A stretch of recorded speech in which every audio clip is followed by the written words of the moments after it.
With the Taliban's takeover of Afghanistan, what security officials and analysts feared the most appears to be coming true already.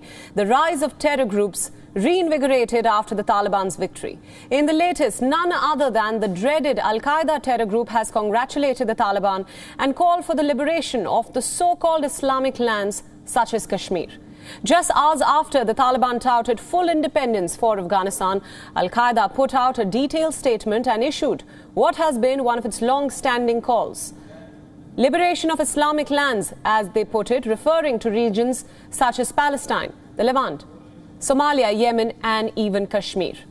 In late August, shortly after taking Kabul, the Taliban had promised the world that Afghanistan would not be used to harbour terrorist groups.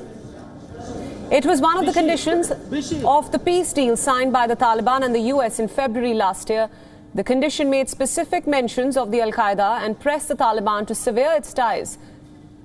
A recent report by the UN Security Council Sanctions Monitoring Team has now gone on to conclude that there is no evidence that the Taliban has been reduced, let alone severed its ties with the Al-Qaeda.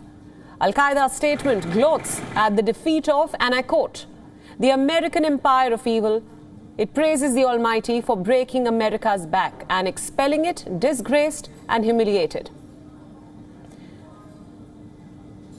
Later, the statement calls on the Islamic world to support the Taliban-led Afghanistan in every capacity. It ends by justifying jihad, saying that it is the only way that leads to victory and empowerment. While this renewed proclamation by the Al-Qaeda has alarmed South Asia and the world at large, particularly for India, the specific mention of Kashmir should be a cause for concern.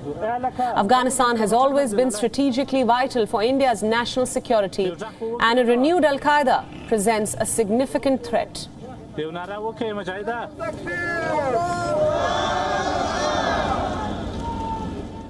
WION World is now available in your country. Download the app now and get all the news updates on the move.